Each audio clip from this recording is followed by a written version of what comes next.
Yogis are walking on this Satipatthana path discovered by the Buddha. Satipatthana, the word sati signifies presence of mind,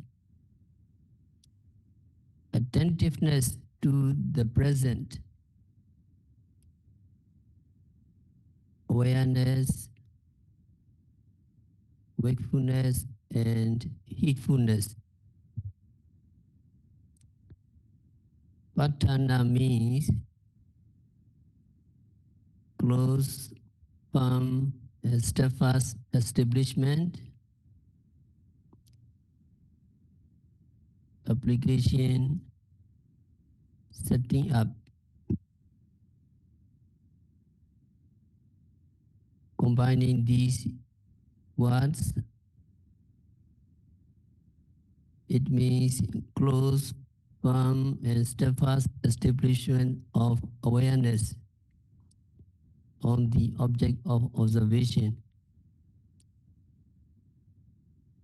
This kind of awareness is also called steadfast mindfulness.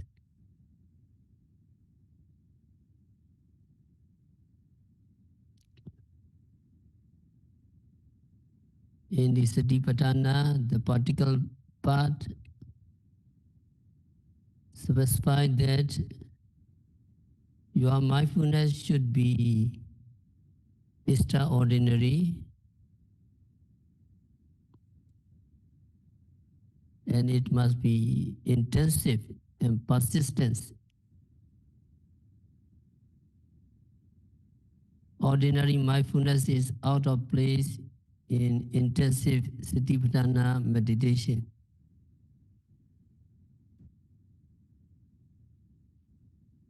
So your noting mind, your mindfulness is rushing or leaping or plunging into the object. As soon as the object arises, your noting mind has to rush towards the object of observation with great force, with courage. You slow down everything, but the present object, you really rush. You are noting my rush to the object without hesitation, without thinking, reflecting, analyzing, imagining, questioning, etc. So it is like rushing somebody to the hospital because it is emergency case. To capture the present object is the most important. It exists for that second. So before disappearing, before stay existing, you need to capture it.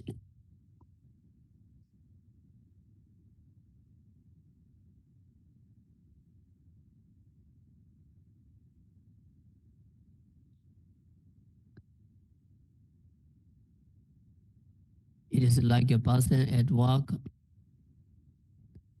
That person may say, I am in a dreadful rush. Or in accordance with the saying, strike while the iron is hot. So you note and observe the object while the object is fresh.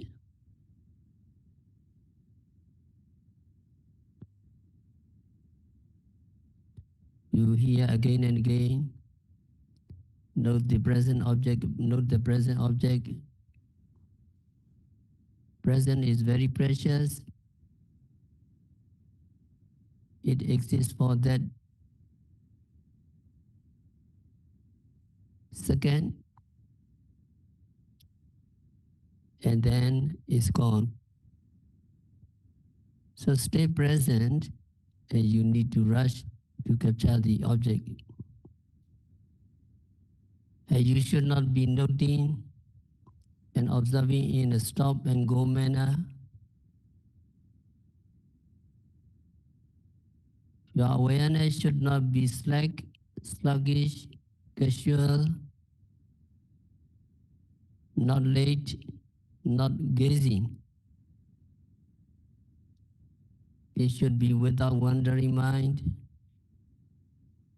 with no room for thoughts.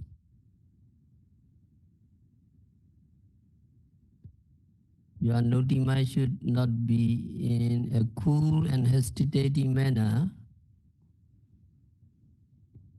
Instead, it must be rushing in a systematic and orderly manner.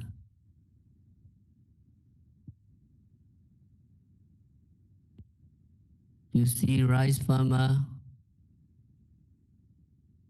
when harvesting paddy,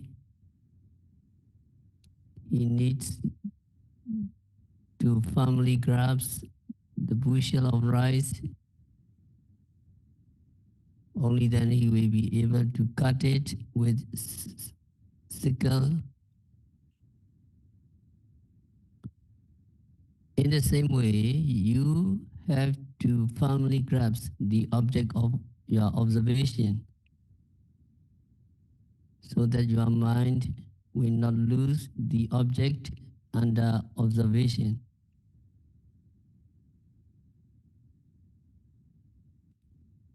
As your mindfulness becomes steadfast,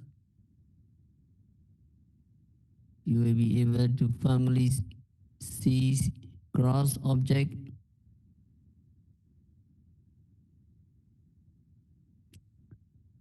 With more practice, attention can hold on to more refined object and eventually even very subtle object can be firmly grasped by your noting mind. So try to sharpen your noting mind. Try again and again.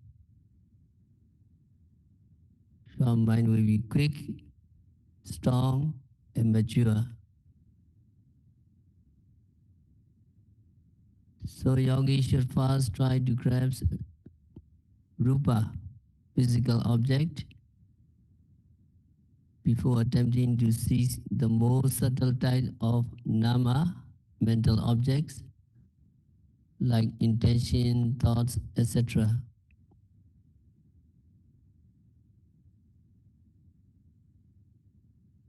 Your noting mind must cover the object of observation completely, spreading over the entire object, enveloping it, grasping it in its entirety. Not just a part of the object must be observed, but the object should be noted from the beginning through its middle to its ends. The beginning, the middle, the end, the whole process you need to cover. You need to cover completely.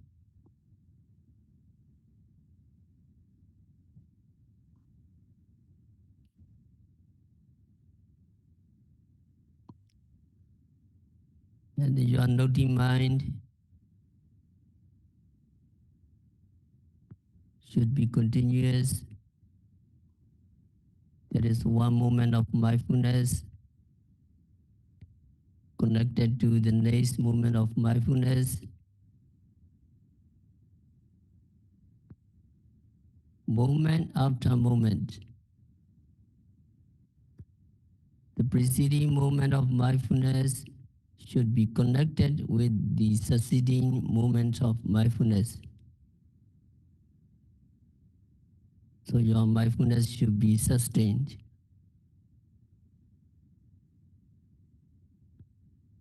So you have accumulated momentum, but in daily life it is very difficult.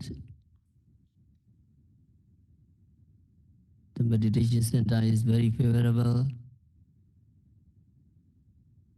to let your mindfulness sustained.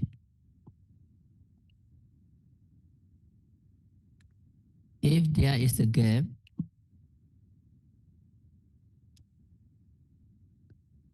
between two floor planks, dust and sand may enter. If there is no continuity of mindfulness and there is a gap, surely mental defilements, anger, desire, delusion may enter. In the ancient time, people had to start a fire by rubbing two sticks together. If you fail to rub continuously, but instead takes a rest and resume rubbing later, no fire will start. In the same way, if our mindfulness is not continuous, the wisdom, vipassana insight knowledge, will not ignite.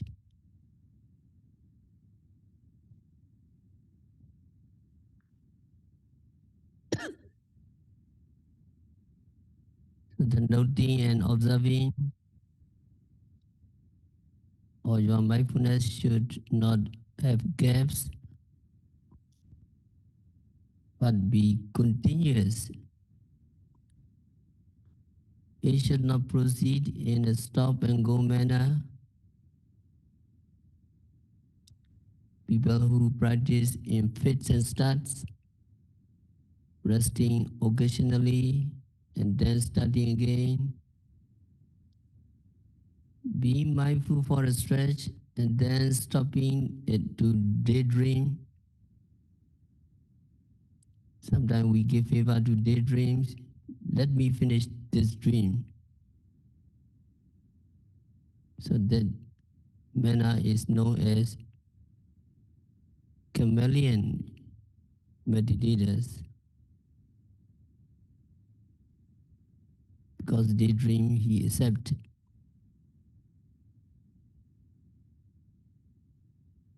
The universal characteristics of anatta non-self can be applied to the process of noting and observing the arising physical and mental objects.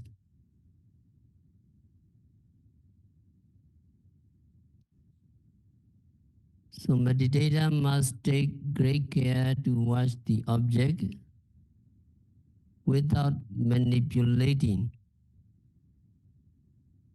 controlling, or governing them. You should simply observe what is there.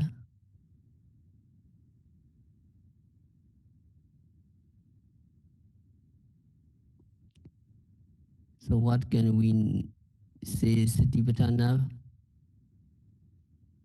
This Satipatthana is mindfulness of any noted object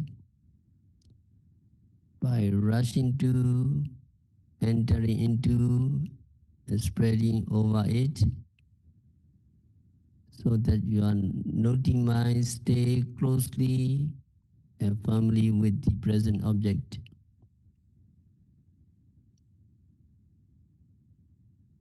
When you note rising of the abdomen, the mind enter the noted object, that is the rising movements of the abdomen. The mindfulness rush into it, spread over it, so that your mind stay closely and firmly on the object.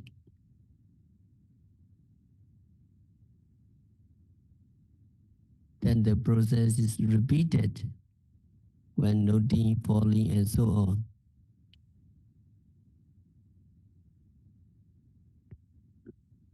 So your mindfulness must be dynamic and confrontational. Mindfulness should leap forward into the object, covering it completely, penetrating into it, and not missing any part of the object.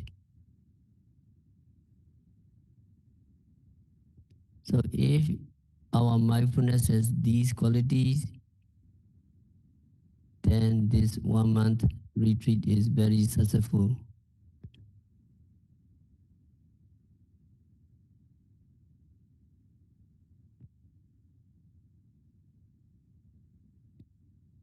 Kaya kaya nupasi viharati atapi samajano satima vineya loke bija domanasa. A meditator does contemplating the body in the body, ardent, clearly comprehending and mindful, overcoming covetousness and grief in the world.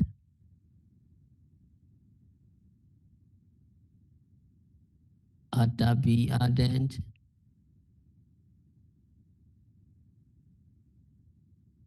sampajano, clear comprehending.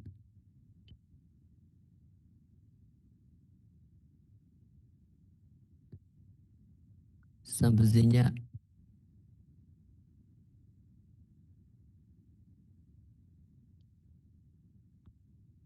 when meditator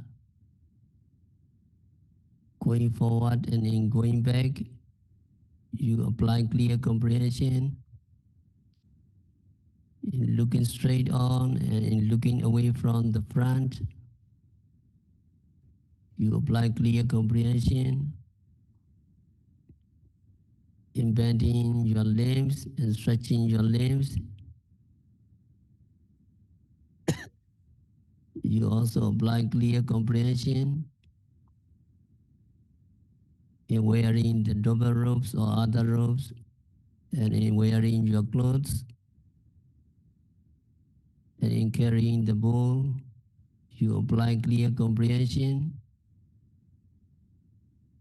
In eating, drinking, chewing, and savoring, you apply clear comprehension. In obeying the nature call, you apply clear comprehension. In walking, standing, sitting, falling asleep, waking, speaking, keeping silence, you apply clear comprehension.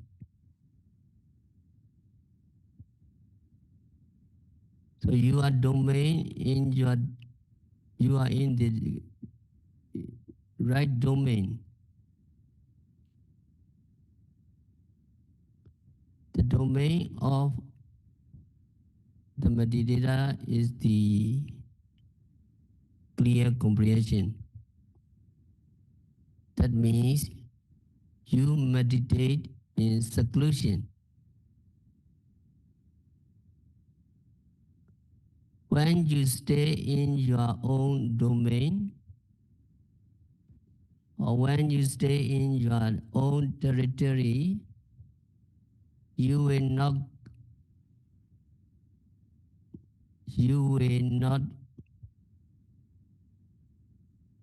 come to any harm. Nobody can harass you, but when you leave your domain, you may be harassed. So Buddha advised meditators to live in your own territory to live your own domain, that is the four foundations of mindfulness, Satipatthana. The practice of the four foundations of mindfulness is said to be the territory or the domain of meditators. Here, the clear comprehension of domain means just the practice of the four foundations of mindfulness.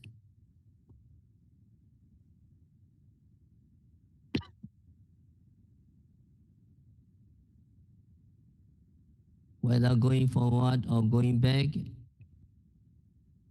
whether looking forward or back, or looking sideways,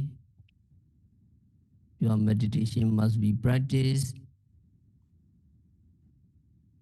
by ways of by always practicing meditation. You are said to be living in your domain, in your own territory. So the clear comprehension of domain means just practice meditation.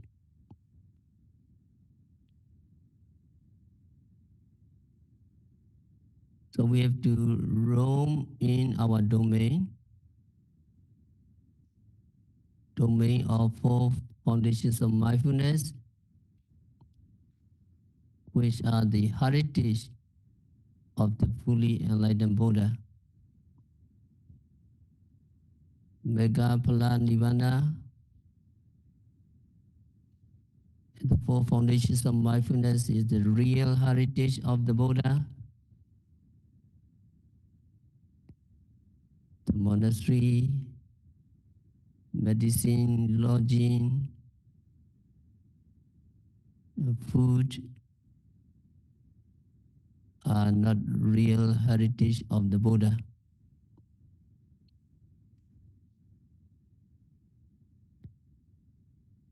If meditator dwell contemplating the body, feeling, consciousness, and Dhamma, if you roam in the domain of four foundations of mindfulness, kilesa mara, the evil one, mental defilements cannot enter into the streams of your consciousness.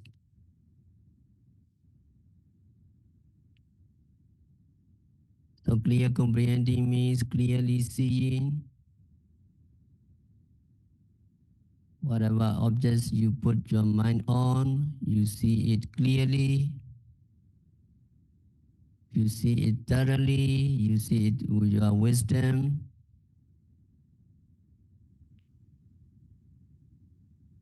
When you concentrate on abdomen, you see the abdomen clearly, the abdomen movement clearly, you see the abdomen,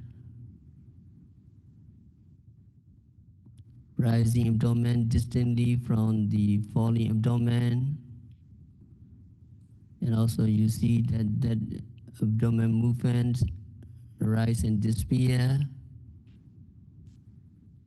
And at the moment, there is only the movements of the abdomen and the awareness, and no other things to be called a person or an individual. Such understanding is called sampajañña, clear comprehension. So in order for this clear comprehension to arise, you need one more thing, although it is not mentioned in this discourse. You need one more thing, and that is concentration. Without concentration, clear comprehension cannot come. And concentration is a mental state which keeps the components of your mind squarely on the object and does not let them go to other objects.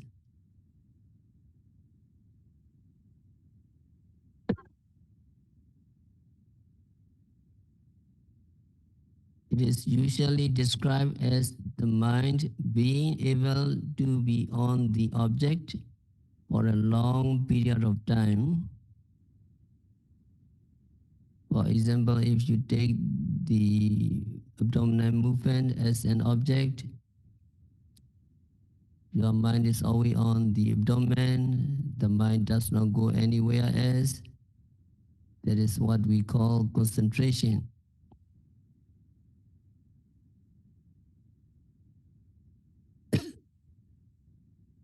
Actually, at every moment,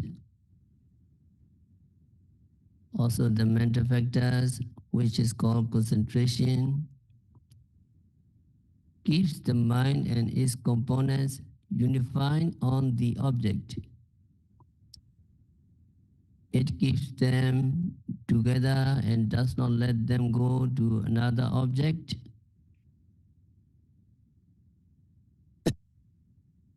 This concentration is essential for clear comprehension to arise. Without this concentration, we cannot hope to see mind and matter clearly. We cannot hope to get clear comprehension.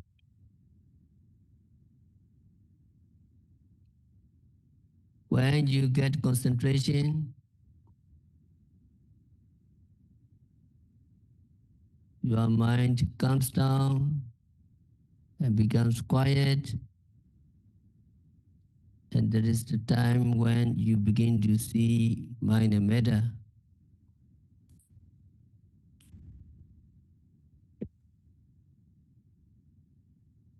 It is like water.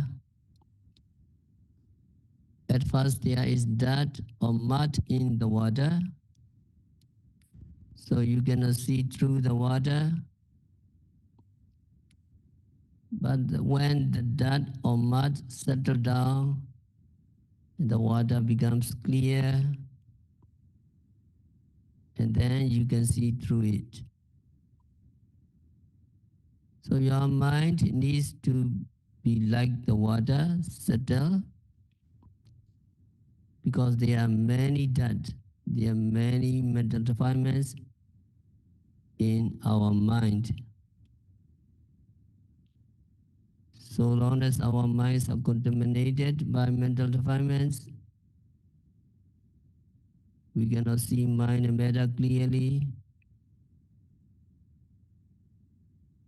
So we need to suppress these mental defilements, which are called mental hindrances,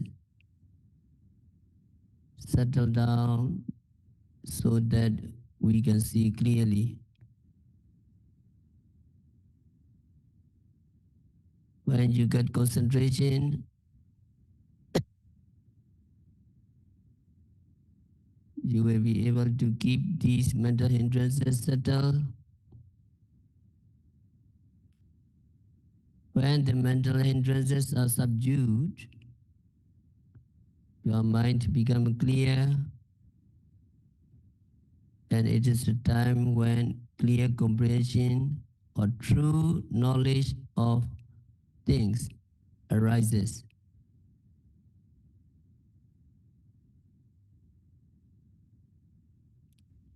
In order to get clear comprehension,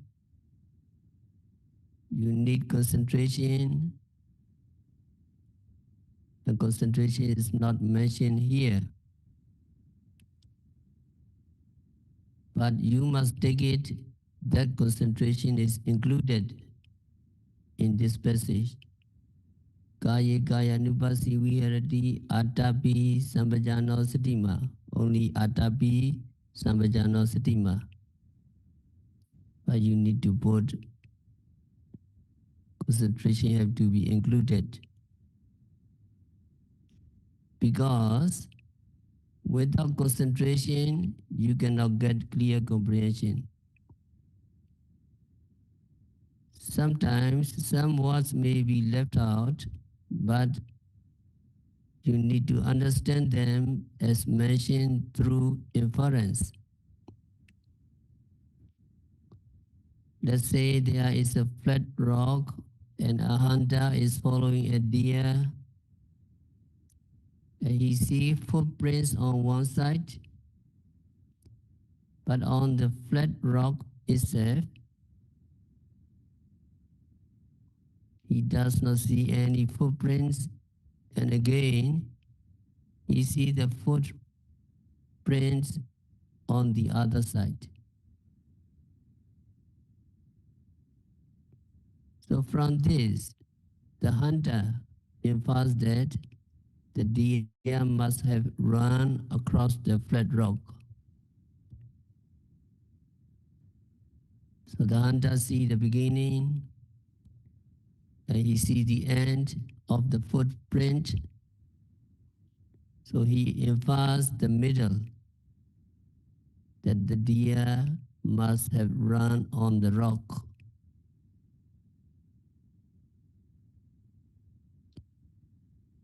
In the same way here,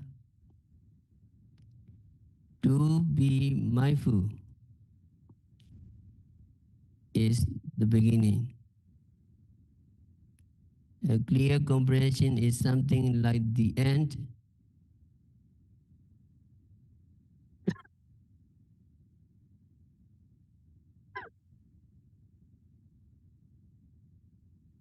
So when these two are mentioned, the middle is also virtually mentioned, because without the middle, without the concentration, there can be no clear comprehension.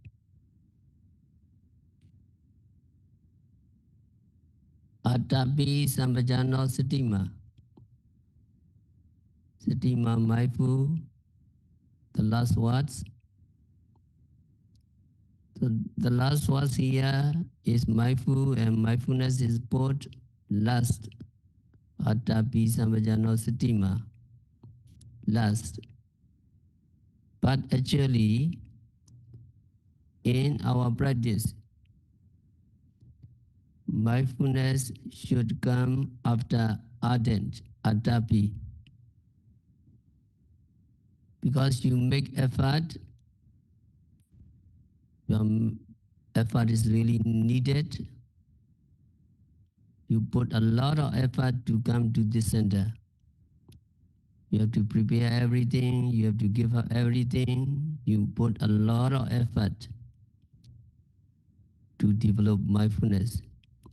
So you make every effort, so you have mindfulness. And you have mindfulness, and so you have concentration. And then surely your concentration leads to clear comprehension.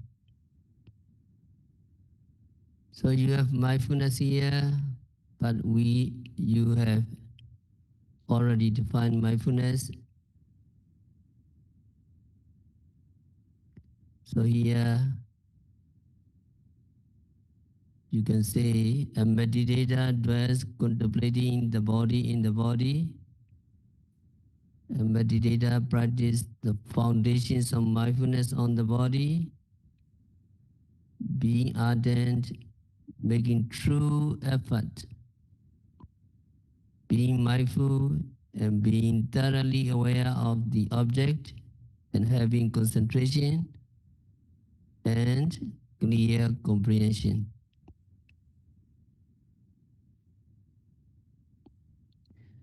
So how many components do you have? Atabi ardent is one component. Sambhajano, clear comprehending, is another component. And concentration is yet another. And satima, mindfulness, is another. So you have four mental states here. The four mental states are the components of your practice. When you practice, there must be these four mental states working together harmoniously. But there is one more mental state which is not mentioned here, and that is saddha, faith or confidence. Confidence or faith is also an important factor because if you do not have confidence in this practice, you would not practice. Very fortunate your parents believe this tradition and also Buddha, and also you naturally have confidence in the Buddha, and also you have confidence in this practice. Very fortunate. And you do not really have blind faith, but you have faith and confidence in the true Buddha. It is not blind faith, and you have faith in the teaching of the Buddha. So you believe that just by paying attention to every object, you will be able to see the true nature of psychophysical phenomena, the impermanent, suffering, and non-self nature. So you should have that much confidence because without confidence, no work can be successful. So confidence is also a part of the practice of meditation. And although it is not actively operating at the moment of meditation, it is stay there working harmoniously with the other objects.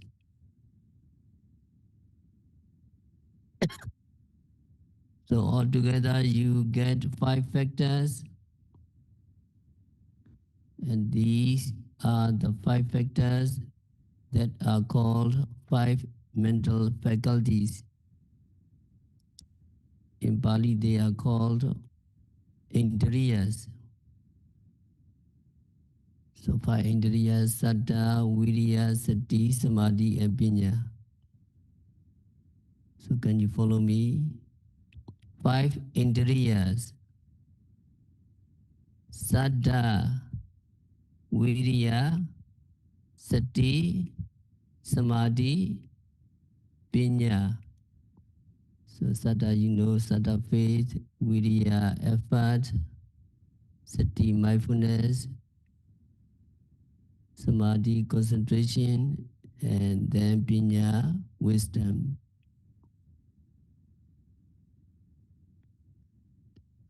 So in the beginning, you may be lacking in clear comprehension, but later, when your concentration develops, you will be able to see things clearly and so on. And the five components will be working in harmony. So what if they do not work in harmony? You are lost. When you are practicing, especially important is the balance of effort and concentration. If effort and concentration are not balanced, if there is an excess of virya or virya effort or samadhi concentration, you are lost. Your meditation is nothing. So the effort you make must be just enough, not too much and not too little. Sometimes you tend to make too much effort because you want to achieve something. You become a little greedy, and so you make more effort. When you make more effort, you become restless, you become agitated, and then you lose concentration. So too much effort will not work. What if there is too little effort? If too little effort, you become sleepy, you become lazy, and you will not concentrate, and you cannot practice either. So the effort you make must be neither too much nor too little. When there is excess of effort, there is not enough of concentration. Among effort and concentration, when one goes up, the other goes down. Too much effort and concentration will go down. And when you make too little effort, again concentration goes down. So concentration also must not be too much. When you have too much concentration, you tend to become lazy. You tend to take it easy, or you tend to slacken your effort.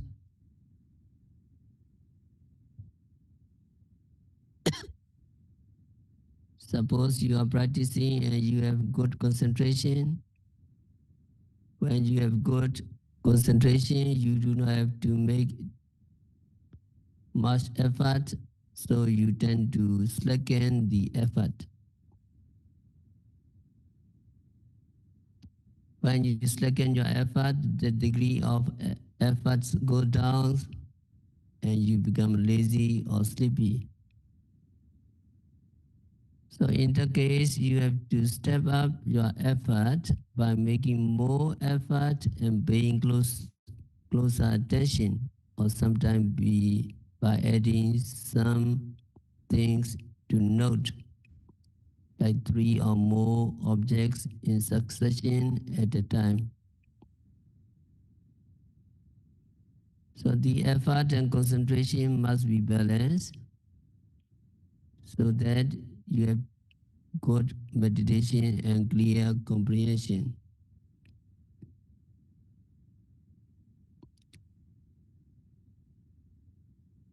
Sometimes you are practicing and you have a good concentration, and all of a sudden you lose concentration. Probably you have made more effort than that more effort than is needed. You want to make it better and you make more effort, and the result is the opposite of what you want. Sometimes you are practicing meditation, your concentration is good, and even though your concentration is good, you tend to go sleepy or nodding. That means you have too much concentration. If there is too much concentration, you have to make the level of concentration goes down by stepping up effort, by making more objects at a time, and so on. So meditation is not easy. Yeah, the program is very reliable, 1 hour sitting, 1 hour walking. So if you do very mindfully, alternately, you can balance and you can adjust it. So it is very delicate, just a little bit of an unbalanced mental state can destroy the concentration you have built up with great effort. So these five mental states should be working simultaneously, and also they should be working in harmony. Meditation practice like a machine. There are many parts in a machine, and each part must work properly. If one part does not work properly, the whole machine goes out of control.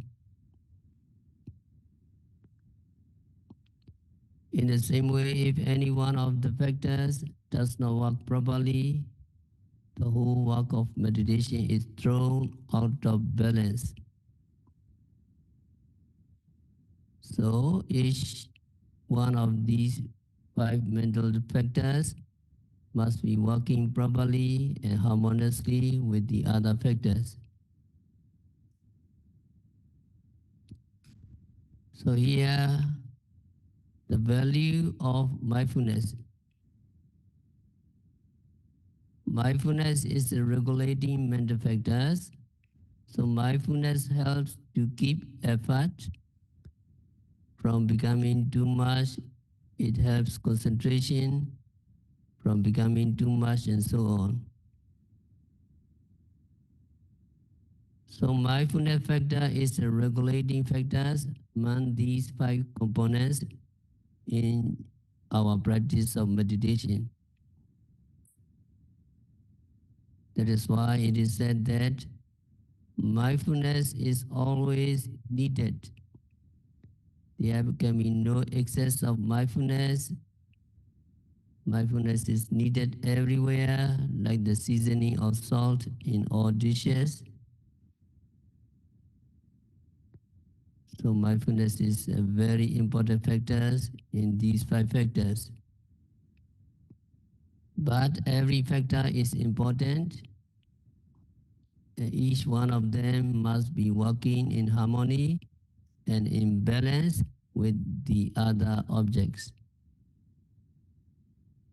So we will continue next time. We have to stop our discourse for today by walking on this Satipatthana path continuously and meticulously, by noting, sitting, stretching, bending, standing, walking, seeing, hearing, smelling, tasting, touching, continuously and meticulously. May all yogis be liberated from all suffering. May all yogis realize the real peace in the very near future.